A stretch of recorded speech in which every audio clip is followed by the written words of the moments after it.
Psicoterapia, tratamiento por el espíritu. Un texto de Sigmund Freud publicado en el año 1905. Psique es una palabra griega que en nuestra lengua significa alma. Por tanto, el tratamiento psíquico, psicoterapia, ha de llamarse tratamiento del alma. Podríamos suponer que se entiende como tal el tratamiento de las manifestaciones morbosas de la vida anímica, mas no es ese el significado del término.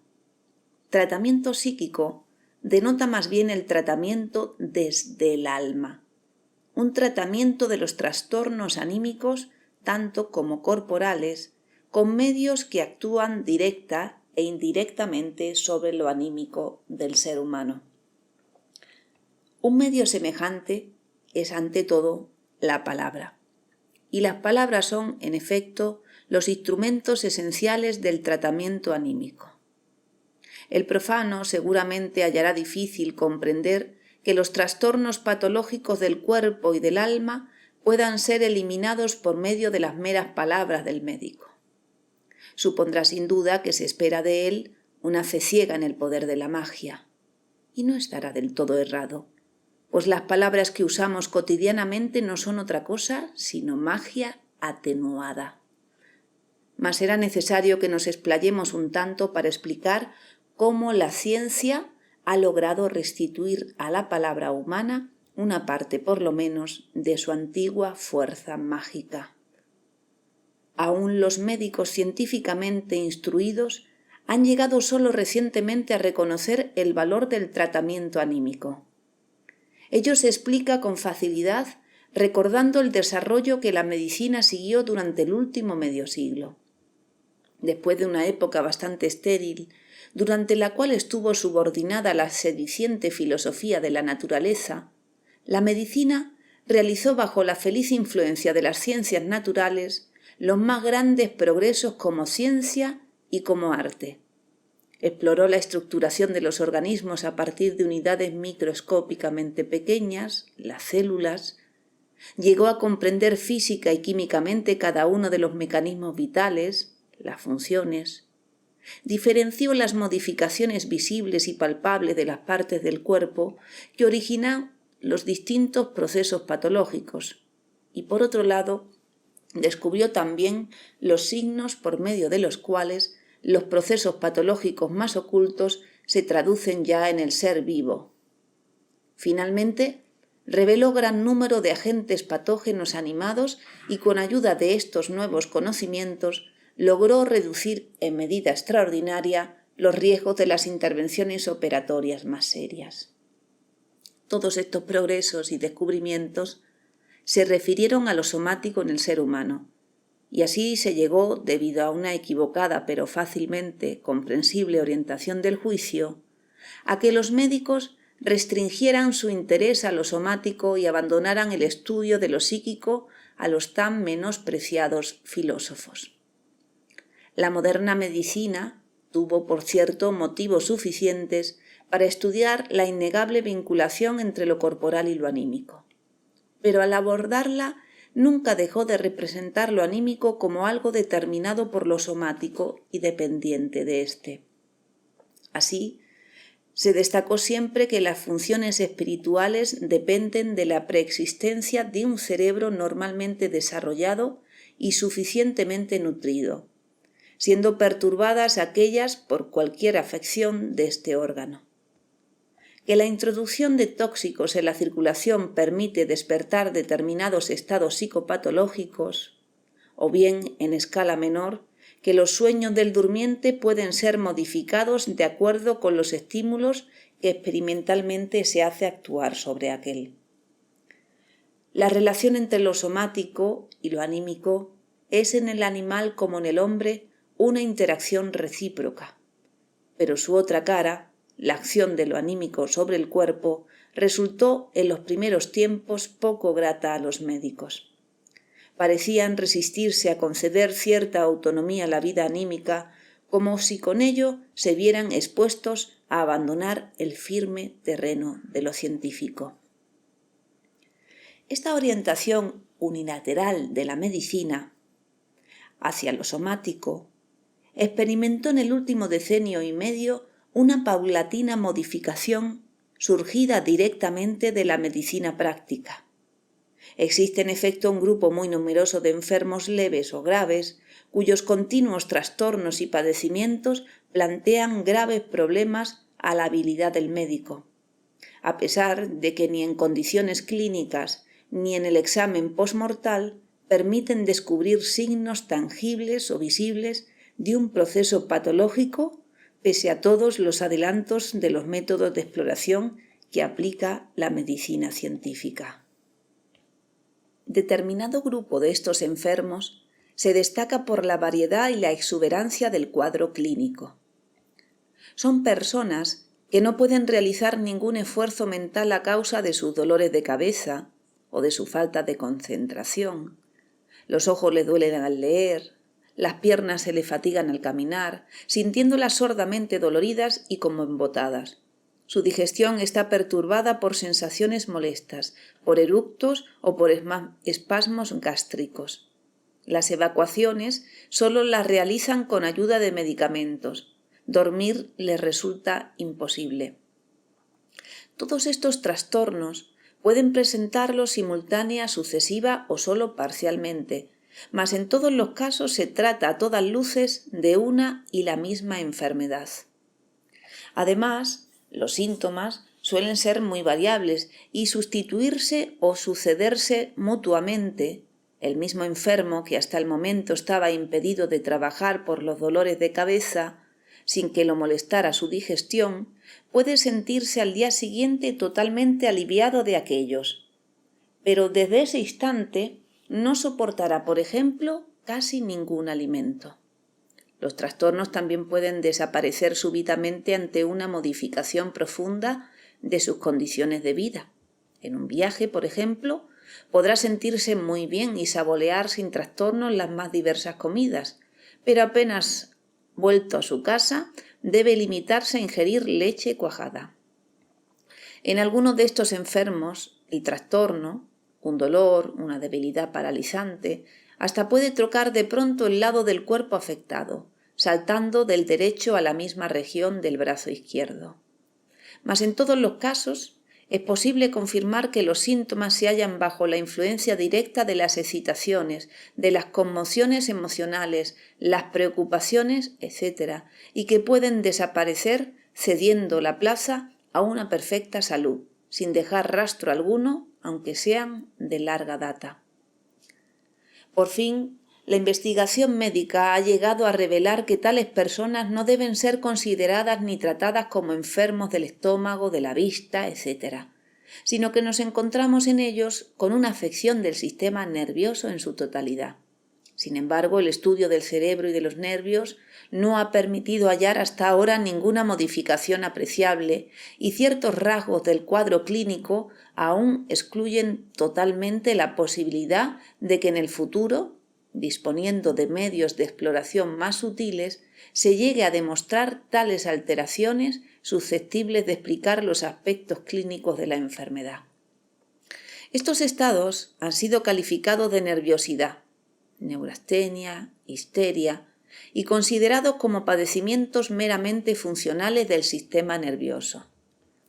Por otra parte, también en muchas afecciones nerviosas más estables y en aquellas que solo producen síntomas psíquicos, las denominadas ideas obsesivas, las ideas delirantes, la demencia, la investigación detenida del cerebro, una vez muerto el enfermo, ha sido totalmente infructuosa. Así se vieron los médicos ante el problema de estudiar la naturaleza y el origen de las manifestaciones morbosas en estos individuos nerviosos o neuróticos. Al abordarlo, descubrióse que por lo menos en una parte de ellos los signos clínicos tienen por único origen una influencia alterada de su vida psíquica sobre su organismo. O sea, que la causa directa del trastorno ha de buscarse en el psiquismo. ¿Cuáles son las causas más alejadas de aquel trastorno que ha afectado lo anímico, haciéndolo perturbar a su vez lo somático? He aquí otro problema que por ahora podemos dejar fuera de consideración. La ciencia médica, empero, halló en este punto el nexo que le permitió dirigir su plena atención a esta faz, hasta entonces descuidada, de la interrelación entre cuerpo y alma. Solo estudiando lo morboso se llega a comprender lo normal. Así, gran parte de los procesos relativos a la influencia de lo anímico sobre el cuerpo siempre fueron conocidos, pero solo ahora pudieron ser observados bajo su verdadera luz.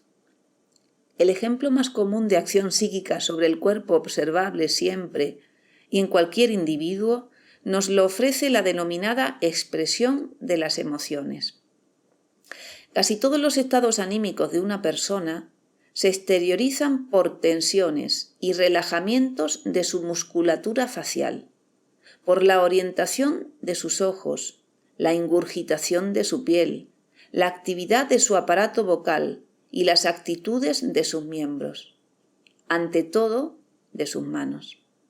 Estos cambios corporales concomitantes, por lo general, no le ofrecen al sujeto provecho alguno, muy al contrario, suelen malograr sus intenciones cuando se propone ocultar al prójimo sus movimientos anímicos, pero sirven a los demás precisamente como signos fidedignos para deducir aquellos procesos anímicos y generalmente se confía más en ellos que en las simultáneas expresiones intencionadas por medio de la palabra.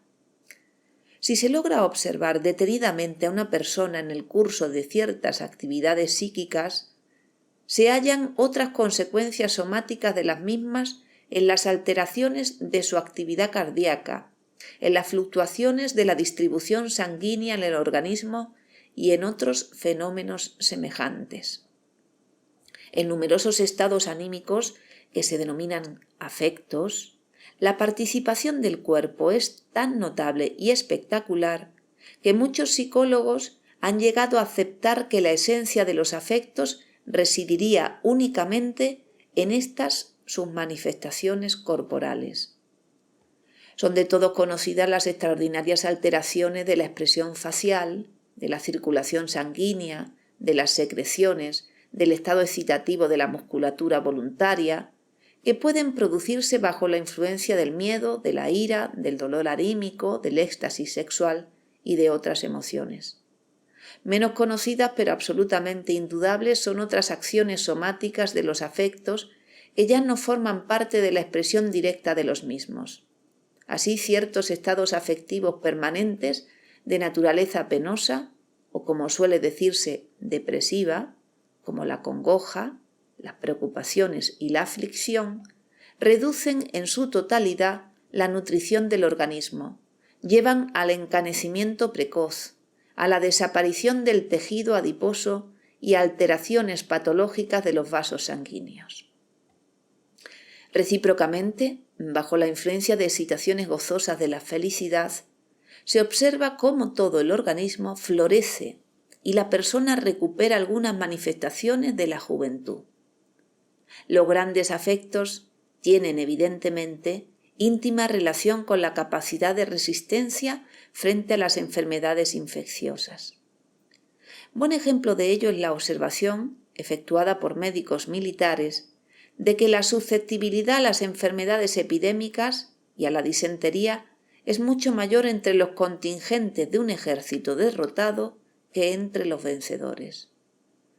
Pero los afectos, casi exclusivamente los depresivos, a menudo son también por sí mismos causas directas de enfermedades, tanto del sistema nervioso, con alteraciones anatómicamente demostrables, como también de otros órganos, debiendo aceptarse en tales casos la preexistencia de una propensión a dicha enfermedad hasta ese momento inactiva. A su vez, estados patológicos ya establecidos pueden ser profundamente influidos por afectos tumultuosos, por lo general en el sentido del empeoramiento. Pero tampoco faltan ejemplos de que en un gran susto, una repentina aflicción, por una curiosa revulsión de todo el organismo, hayan influido favorablemente sobre una enfermedad crónica o aún la hayan curado por completo.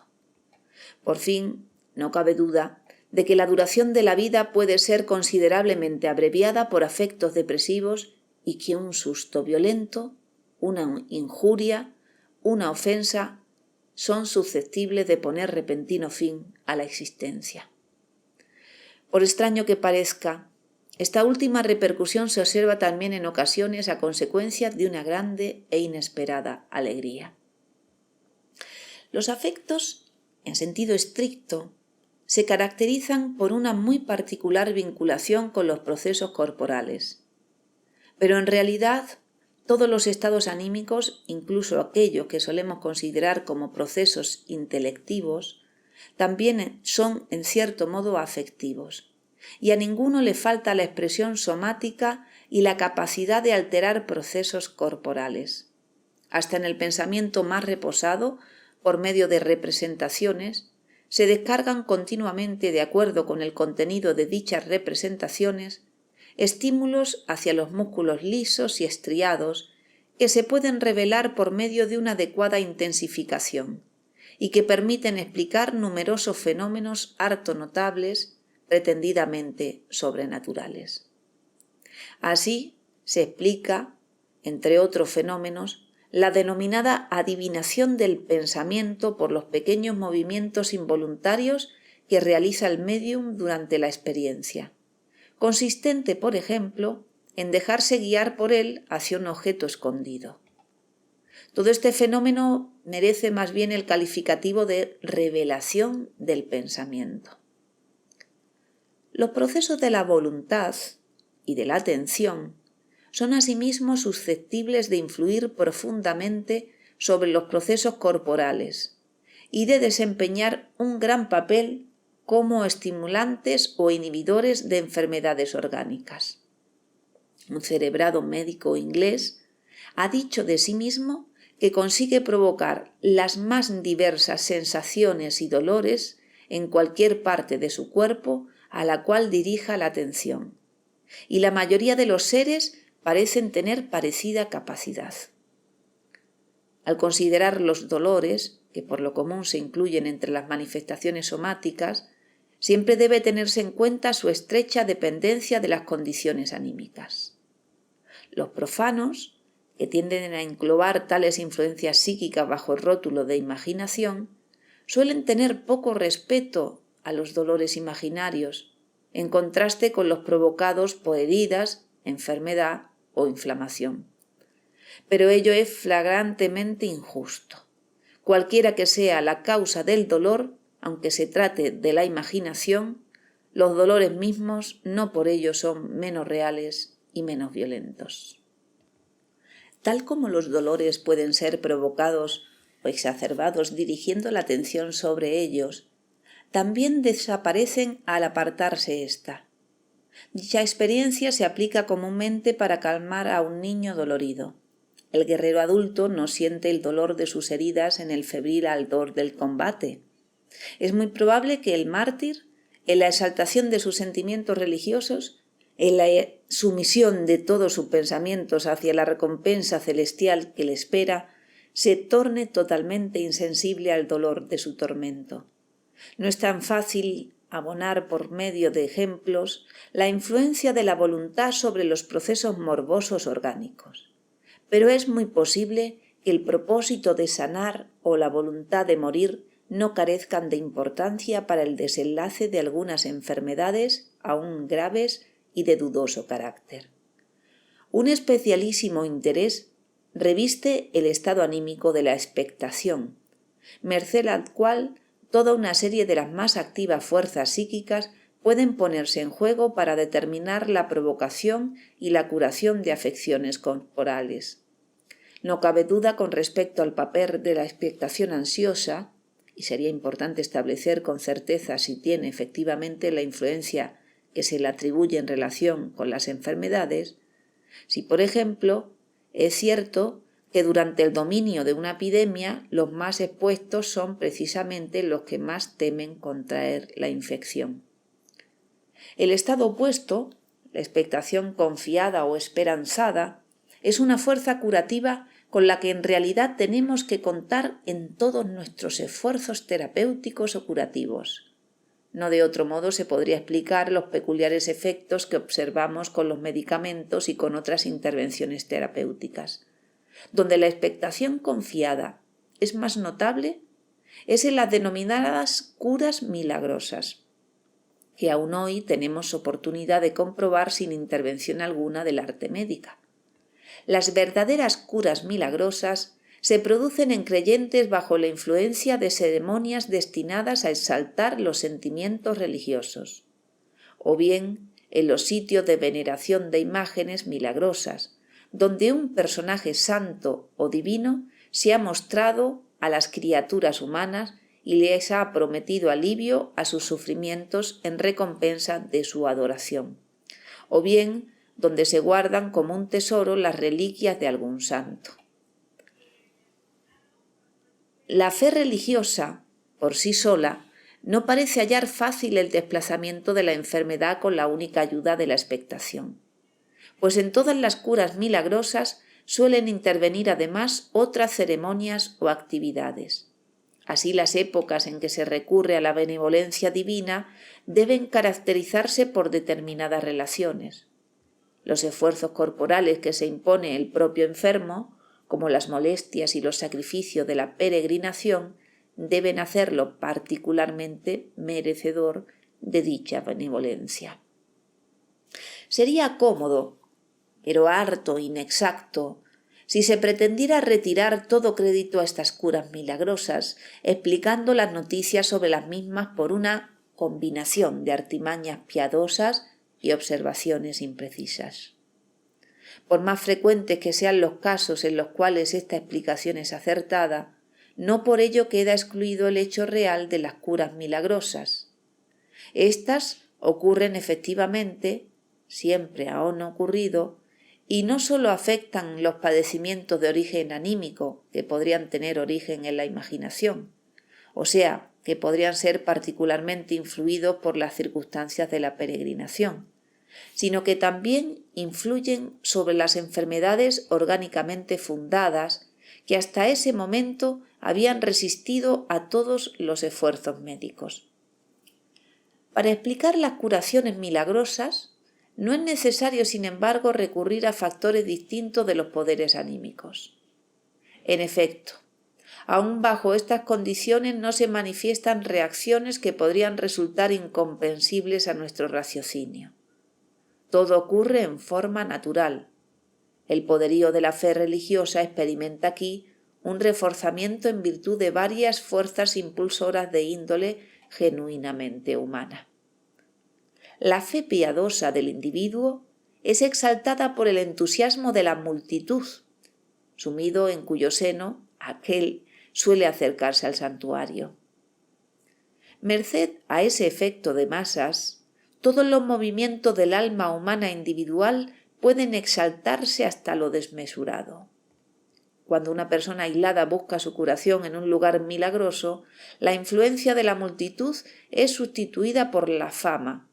La reputación de aquel lugar, o sea, que nuevamente vuelve a hacerse sentir el poderío de la masa, tal influencia puede ejercerse también a través de otro camino, siendo conocido que la misericordia divina solo se vuelca siempre sobre unos pocos entre los muchos que la solicitan. Cada uno quisiera contarse entre esos preferidos y elegidos, y así la vanidad yacente en todo ser humano viene en ayuda de la fe religiosa. Cuando tantas fuerzas poderosas se aunan, no hemos de admirarnos porque en ocasiones realmente se alcance el objetivo perseguido. Pero tampoco los incrédulos ante la religión necesitan renunciar por ello a las curaciones milagrosas. En ellos, la fama y la acción de la masa constituyen totalmente la fe religiosa.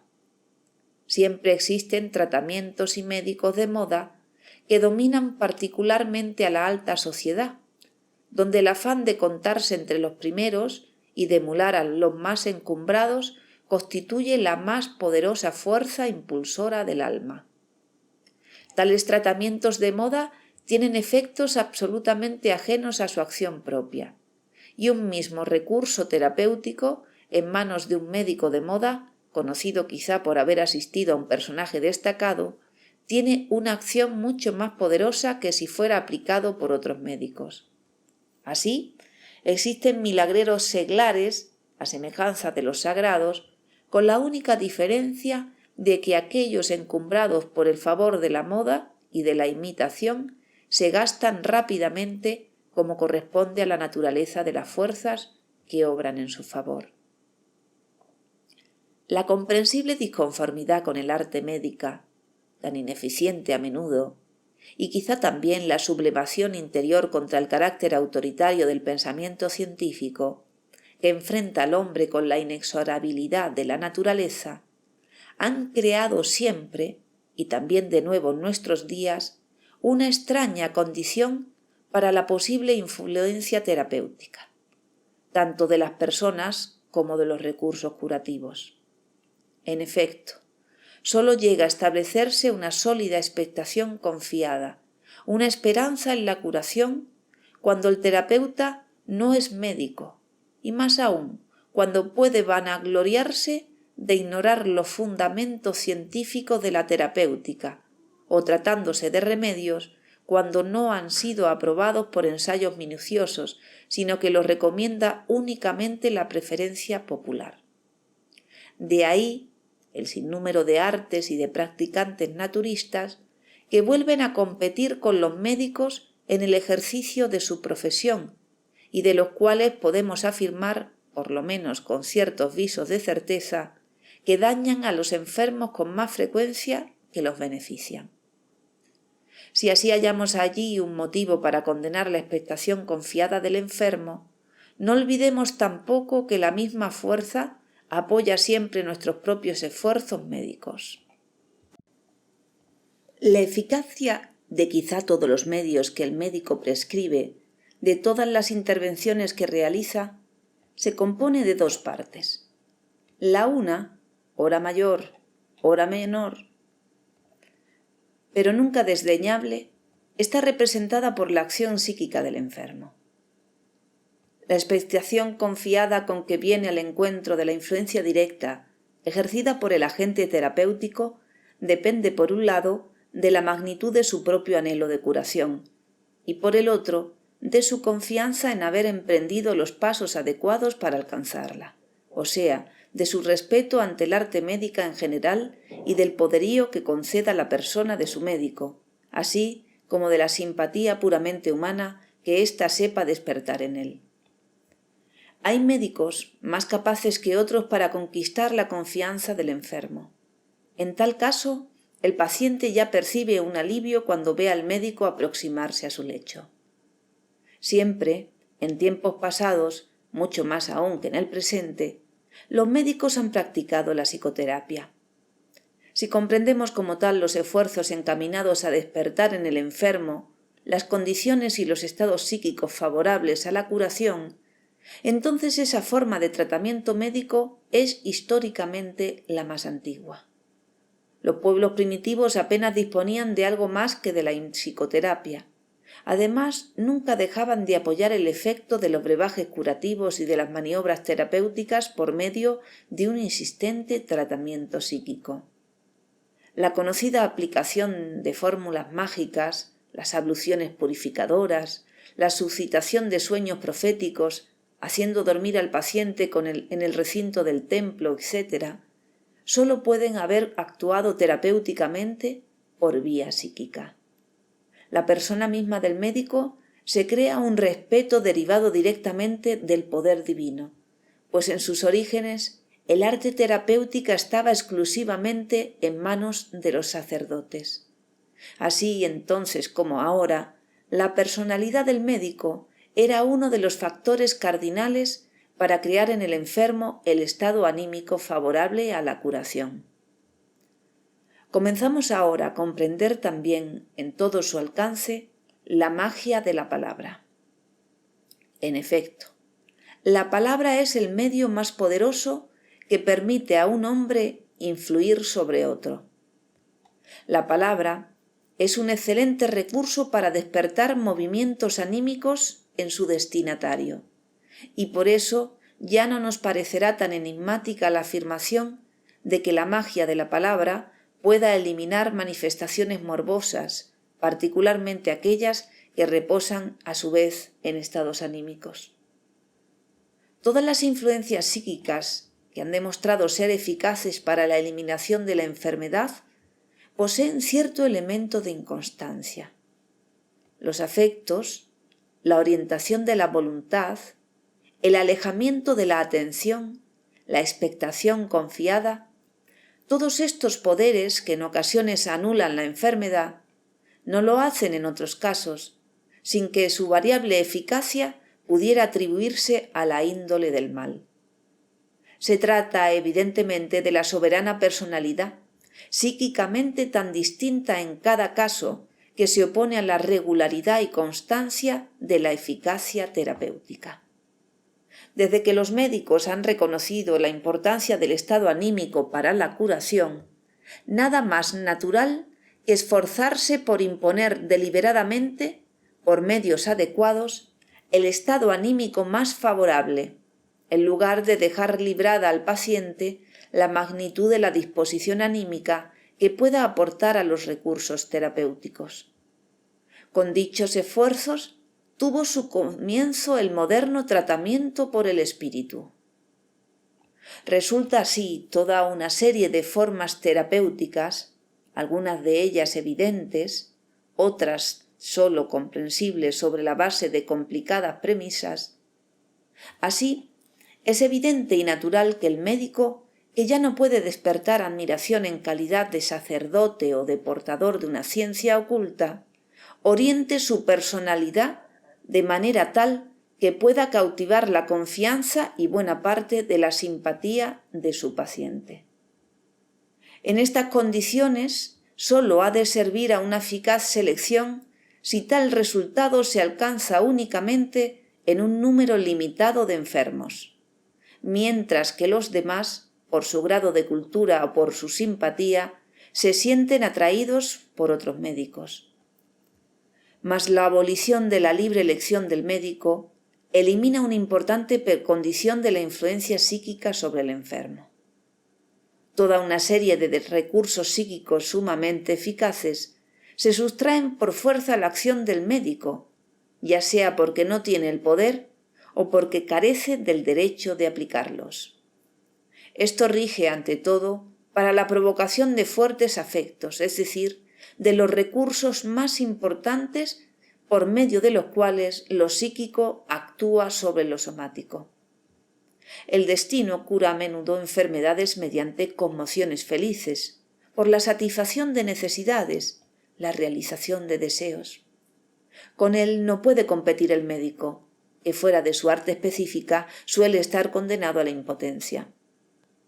Quizá esté más al alcance de sus facultades el despertar el miedo y el susto con fines terapéuticos, pero excepto en el niño, vacilará mucho en reunir a tales armas de doble filo. Por otro lado, toda vinculación con el paciente basada en sentimientos tiernos ha de quedar excluida para el médico a causa de la importancia fundamental de los estados anímicos así suscitados. Por tanto, las facultades del médico para modificar el psiquismo de sus pacientes parecen en principio tan limitadas que la psicoterapia deliberadamente orientada no ofrecería, frente a la forma anterior, ventaja alguna. El médico puede, por ejemplo, tratar de dirigir la voluntad y la atención del paciente, y en distintas enfermedades tiene buenos motivos para hacerlo. Si se empeña en inducir a quien se cree paralítico para que ejecute los movimientos que pretende no poder realizar, o si se niega a examinar una persona pusilánime que exige ser revisada por una enfermedad que evidentemente no padece, el médico habrá optado el correcto proceder, pero estas ocasiones aisladas difícilmente justificarán el establecimiento de la psicoterapia como un procedimiento terapéutico particular. En cambio, por otro camino extraño e imprevisible, se le ha abierto al médico la posibilidad de ejercer sobre la vida psíquica de sus pacientes una influencia profunda, aunque transitoria, aprovechándola con fines curativos. Desde hace largo tiempo se conoce, pero en los últimos decenios se ha sustraído a toda duda, la posibilidad de colocar a una persona, mediante determinados influjos suaves, en un estado psíquico muy peculiar, bastante parecido al sueño, que por ello mismo se denomina hipnosis. Los métodos para provocarla no tienen a primera vista gran semejanza entre sí. Es posible hipnotizar a alguien haciéndolo mirar fijamente durante algunos minutos un objeto brillante, o aplicándole un reloj a la oreja durante idéntico tiempo, o pasándole repetidas veces las manos a corta distancia sobre la cara y los miembros. Sin embargo, lo mismo se consigue anunciando a la persona a la que se quiere hipnotizar la inminencia del estado hipnótico y de sus particularidades con tranquila seguridad, o sea, inculcándole la hipnosis. También es posible combinar ambos métodos entre sí, por ejemplo. Se puede hacer sentar a una persona, colocarle un dedo ante los ojos, pedirle que lo mire fijamente y decirle entonces: usted se siente cansado. Sus ojos ya se le caen, no los puede mantener abiertos. Sus miembros están pesados, ya no puede moverlos, usted se está durmiendo, etc. Se advierte que todos estos procedimientos tienen en común el cautivamiento de la atención. En los primeros que mencioné, interviene su cansancio por estímulos sensoriales atenuados y uniformes. Todavía no se ha aclarado satisfactoriamente por qué la simple insinuación verbal tiene exactamente el mismo efecto que los demás métodos.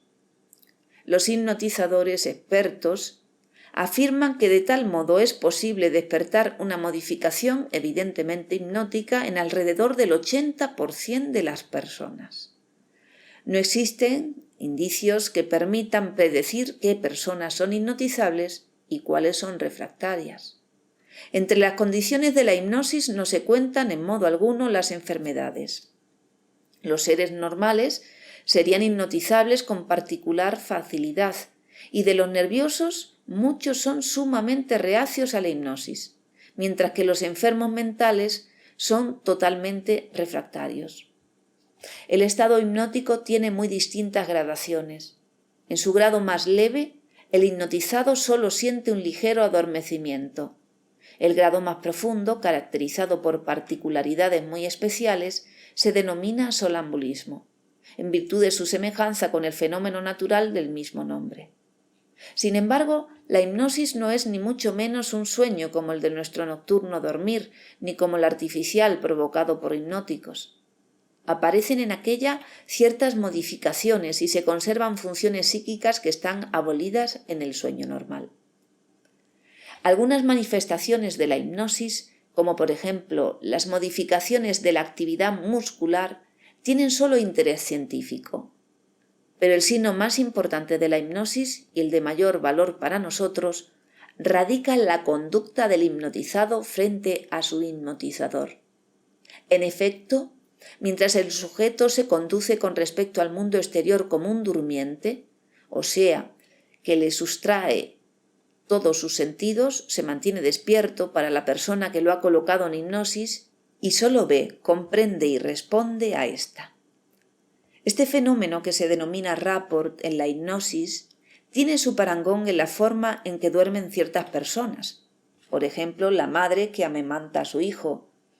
Es una manifestación tan notable que bien puede permitirnos comprender la relación entre hipnotizado e hipnotizador. El hecho de que el mundo del hipnotizado se restringe, por así decirlo, al hipnotizador, no es la única característica de este estado. Se agrega la particular docilidad de aquel frente a éste, al punto de que en la hipnosis profunda se toma obediente y crédulo en grado casi ilimitado. La ejecución de esta obediencia y de esta credulidad demuestra, como característica del estado hipnótico, que la influencia de la vida psíquica sobre lo corporal se halla extraordinariamente aumentada en el hipnotizado. Cuando el hipnotizador le dice que no puede mover el brazo, éste cae privado de toda movilidad. El sujeto apela manifiestamente a todas sus fuerzas, pero no alcanza a moverlo. Cuando el hipnotizador le dice que el brazo se mueve solo y que no puede detenerlo, este miembro se mueve efectivamente y se advierte cómo el hipnotizado realiza inútiles esfuerzos por mantenerlo quieto. La representación que el hipnotizador ha puesto en el hipnotizado por medio de su palabra despertó en él precisamente aquella actitud corporal que corresponde a su contenido. En todo esto hay por un lado obediencia, pero por el otro también se expresa la exageración de la influencia corporal de una idea. En este caso, la palabra realmente ha vuelto a recuperar su poder mágico. Otro tanto ocurre en el terreno de las percepciones sensoriales. El hipnotizador dice: usted ve una serpiente, huele una rosa, oye la más hermosa música, y el hipnotizado ve, huele y oye lo que le indica la representación insinuada. ¿Cómo sabemos que el hipnotizado tiene realmente estas percepciones? Podríamos suponer que solo aparenta tenerlas, pero no hay motivo alguno para dudarlo, pues se conduce enteramente como si las sintiera en realidad. Expresa todos los afectos correspondientes y en ciertas circunstancias también puede referir, después de la hipnosis, sus percepciones y vivencias imaginarias. Se advierte entonces que ha visto y oído de la misma manera en que vemos y oímos en sueños, es decir, alucinatoriamente. Se encuentra evidentemente presa de tal credulidad con respecto al hipnotizador, que está convencido de que habrá de ver una serpiente cuando aquél se lo anuncie, y esta convicción actúa tan poderosamente sobre lo corporal que, en efecto, ve la serpiente, como por otro lado, en ocasiones puede suceder también en personas no hipnotizadas. De pasada señalaremos que una credulidad como la de que el hipnotizado ofrece a su hipnotizador solo se encuentra en la vida real, fuera de la hipnosis, en la actitud del niño para con sus amados padres, y semejante conformación de la propia vida psíquica a la de otra persona, con análogo sometimiento, tiene un único parangón, pero este es absoluto, en ciertas relaciones amorosas, con abandono total. En general, la coincidencia de una valoración exclusiva con una crédula obediencia constituye una de las características básicas del amor.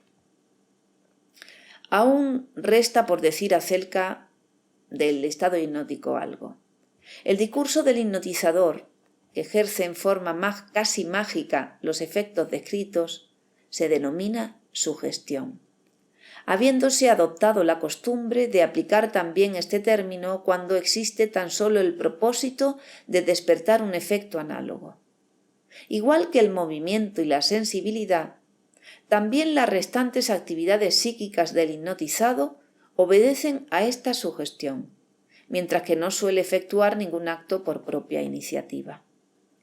La obediencia hipnótica puede asimismo ser aprovechada para una serie de experiencias harto extrañas, que ofrecen una profunda visión del funcionamiento psíquico y confieren al observador la inquebrantable convicción del insospechado poderío de lo psíquico sobre lo corporal. Tal como es posible inducir al hipnotizado a ver lo que no existe, también se le puede prohibir que vea algo que existe y que se impone a sus sentidos, como por ejemplo determinada persona, la denominada alucinación negativa. En tal caso, a dicha persona le resultará imposible hacerse notar por el hipnotizado, cualquiera que sea la estimulación que aplique, aquél la tratará como si fuera aire. Se puede impartir al hipnotizado la sugestión de que realice determinado acto, pero solamente cierto tiempo después de despertar de la hipnosis, sugestión poshipnótica, y el sujeto no solo se ajusta al plazo, sino que ejecuta la acción sugerida en medio de su estado vigil, sin atinar a explicarla con motivo alguno. Si se le pregunta entonces por qué acaba de hacer tal cosa, invocará un oscuro impulso que no logra comprender, o bien inventará un pretexto medianamente adecuado, pero sin recordar nunca el verdadero motivo, o sea, la sugestión que le ha sido impartida. El despertar de la hipnosis Se produce sin esfuerzo alguno, mediante la simple orden en tal sentido impartida por el hipnotizador. En las hipnosis más profundas, falta luego el recuerdo de cuánto fue experimentado durante el sueño hipnótico bajo la influencia del hipnotizador. Este sector de la vida psíquica queda en cierto modo aislado de todo lo demás.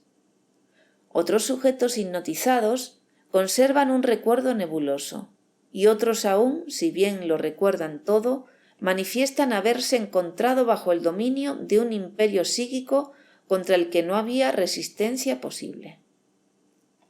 Sería difícil pecar por exceso al estimar el beneficio científico que el conocimiento de los fenómenos hipnóticos ha reportado a médicos y psicólogos por igual. Para apreciar, sin embargo, la importancia práctica de estos nuevos conocimientos, es preciso sustituir al hipnotizador por el médico, al hipnotizado por el paciente. ¿Acaso la hipnosis no parecería estar destinada a satisfacer todas las necesidades del médico en la medida en que éste pretende actuar frente a sus pacientes como un médico del alma? En efecto, el hipnotismo le confiere una autoridad como quizá nunca la haya poseído un sacerdote o un milagrero, pues concentra la totalidad del interés psíquico del hipnotizado sobre la persona del médico. Anula en el paciente la autonomía anímica, que como hemos visto es el veleidoso impedimento para la manifestación de las influencias psíquicas sobre el cuerpo. En sí misma representa una exacerbación del dominio anímico sobre lo corporal, a un punto que en otras circunstancias únicamente podría producirse por los más poderosos despliegues afectivos.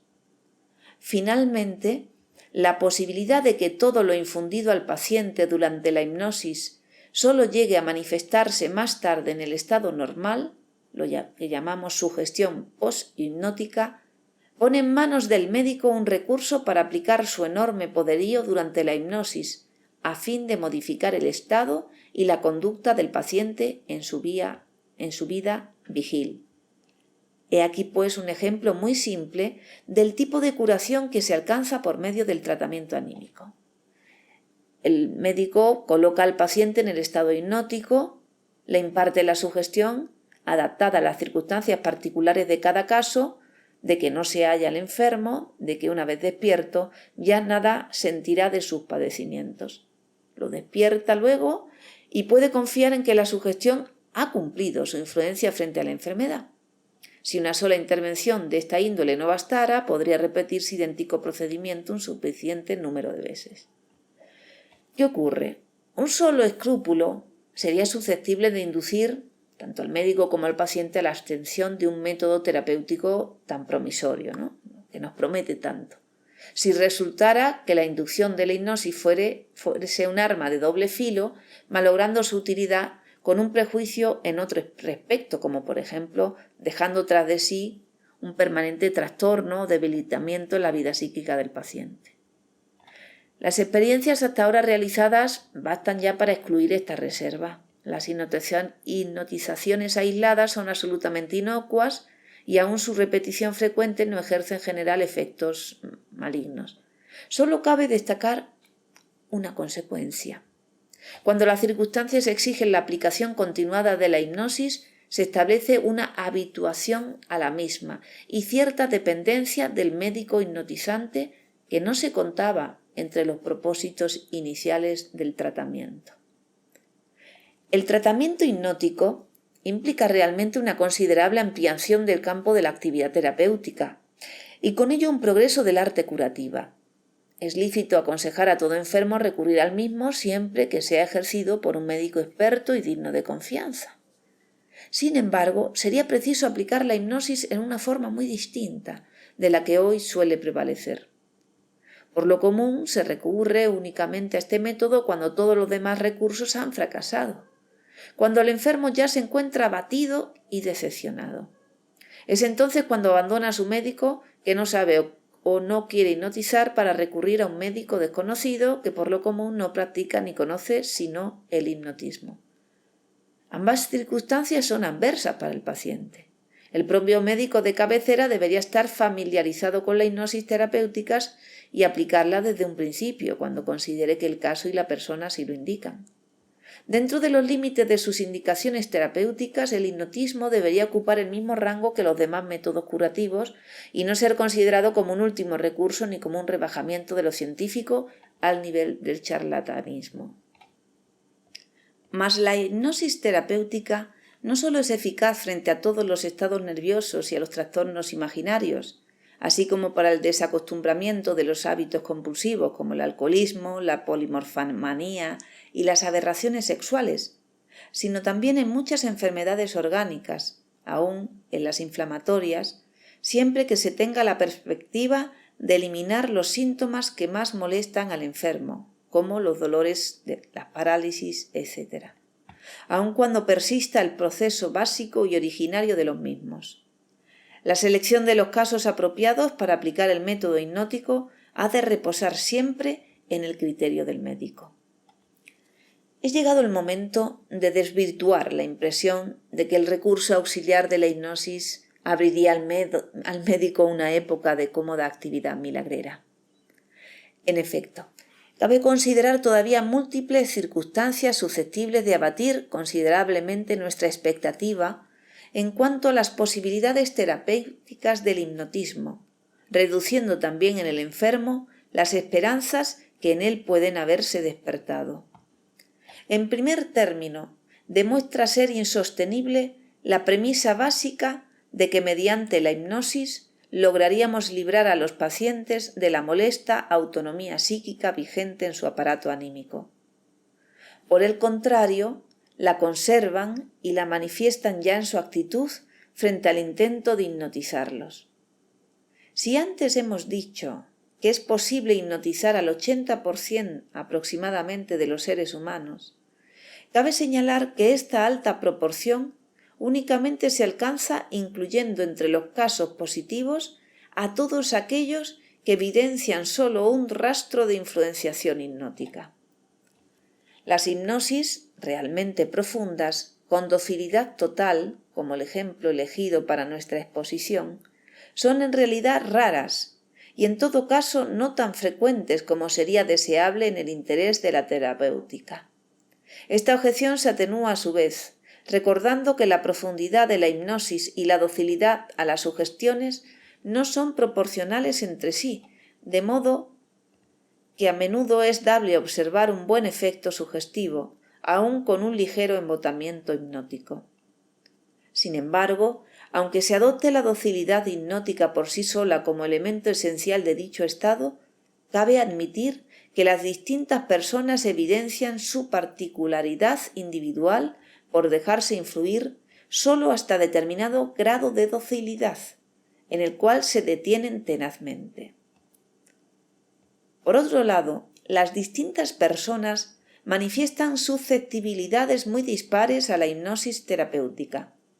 Si se lograra hallar un recurso mediante el cual fuese posible profundizar todas estas fases del estado hipnótico hasta alcanzar la hipnosis completa, quedarían eliminadas las disparidades originadas por la susceptibilidad individual y se tendría realizado el ideal de la psicoterapia.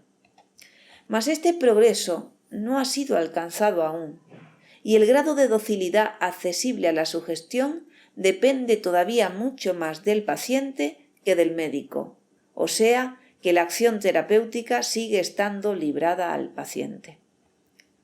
Más importante todavía es un segundo argumento. Cuando se describen los resultados harto extraños de la sugestión en el estado hipnótico, suele olvidarse que aquí, como en todas las reacciones anímicas, se trata siempre de relaciones de magnitud o de fuerzas. Si a una persona sana se la coloca en hipnosis profunda y se le imparte la orden de hincar el diente en una papa que se le ofrece como si fuese una pera, o si se le inculca que ve a un conocido y que debe saludarlo, será fácil lograr una total docilidad, porque el hipnotizado no tiene motivos de peso para resistirse contra esa sugestión.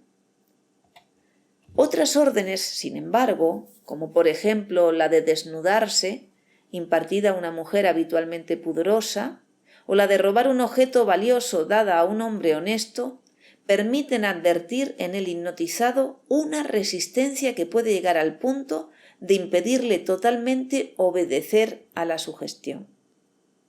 Esto nos demuestra que aun con la mejor hipnosis, el poder que ejerce la sugestión no es ilimitado, sino sólo de determinada magnitud. El sujeto hipnotizado se muestra dispuesto a hacer pequeños sacrificios, pero es reacio a los grandes, igual que en la vida vigil. Si nos encontramos ante un paciente y lo impulsamos mediante la sugestión a abandonar a su enfermedad, advertimos al punto que esto no representa para él un pequeño sacrificio, sino uno muy grande. Es cierto que el poderío de la sugestión enfrenta también entonces a la fuerza que ha creado y que mantiene las manifestaciones patológicas. Pero la experiencia demuestra que esta última es de una magnitud totalmente distinta a la del influjo hipnótico.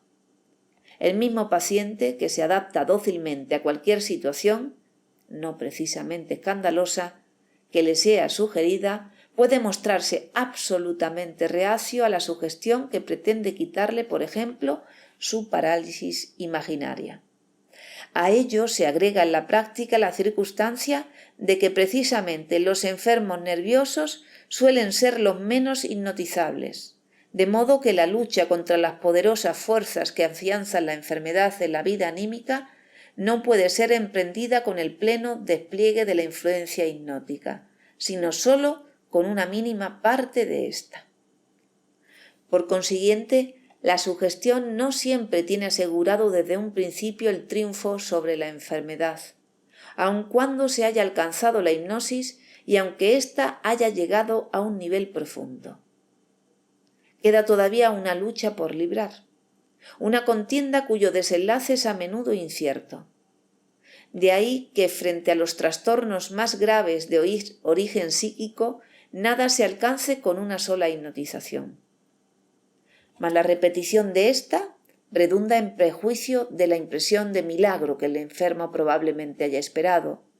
Siempre es posible entonces que al repetirse la hipnotización se acentúe cada vez más la influencia sobre la enfermedad, inaparente al principio, hasta lograr por fin un satisfactorio resultado terapéutico. Semejante tratamiento hipnótico bien puede llegar a ser tan arduo y prolongado como otro cualquiera, entonces no le vemos la ventaja. Otra forma de traducirse la relativa debilidad de la sugestión comparada con la tenacidad del padecimiento a combatir consiste en que si bien aquella logra eliminar las manifestaciones morbosas, solo ejerce tal efecto por poco tiempo. Al cabo de cierto periodo, los síntomas reaparecen y es preciso volver a combatirlos por una nueva hipnosis con sugestión. Si este ciclo se repite a menudo, generalmente concluye por agotar la paciencia del enfermo y la del médico, llevando al abandono del tratamiento hipnótico. Además, son estos los casos en los cuales suele desarrollarse una dependencia del médico y una especie de manía por la hipnosis. Conviene que el paciente conozca estos defectos del método hipnótico y que prevea la posibilidad de que la aplicación terapéutica resulte defraudante. La acción curativa de la sugestión hipnótica es, en efecto, un hecho real que no necesita de exageraciones encomiásticas. Por otra parte, es comprensible que los médicos a quienes la psicoterapia hipnótica pareció prometerles tanto más de lo que fue capaz de cumplir, no se cansen de buscar otros métodos que permitan ejercer sobre el alma del enfermo una influencia más profunda o menos veleidosa. Es dable abandonarse a la certeza de que la moderna y concienzuda psicoterapia que representa un novísimo renacimiento de viejos métodos curativos habrá de poner en manos del médico armas mucho más poderosas todavía para combatir la enfermedad. Los medios y los caminos conducentes a tal objetivo surgirán de una comprensión profundizada de los procesos de la vida anímica, cuyos primeros atisbos reposan precisamente las experiencias hipnóticas. Psicoterapia. Tratamiento por el espíritu. un texto de Sigmund Freud.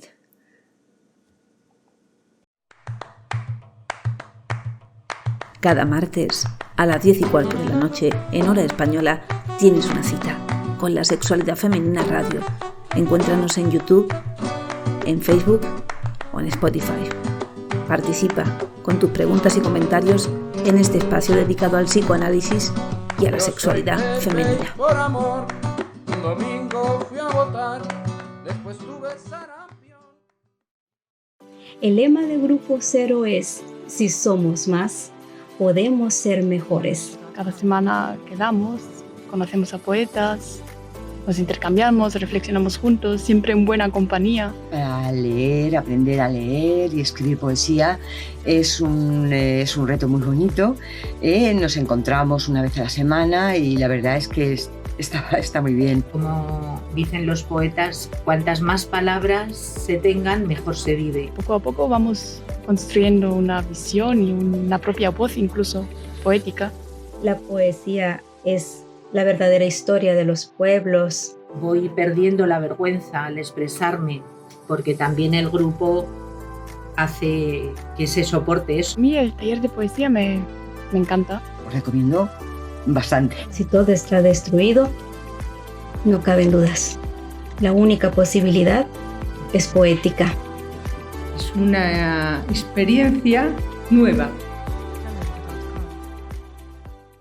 Cada miércoles a las 9 de la noche en horario español tienes una cita con Elena Trujillo.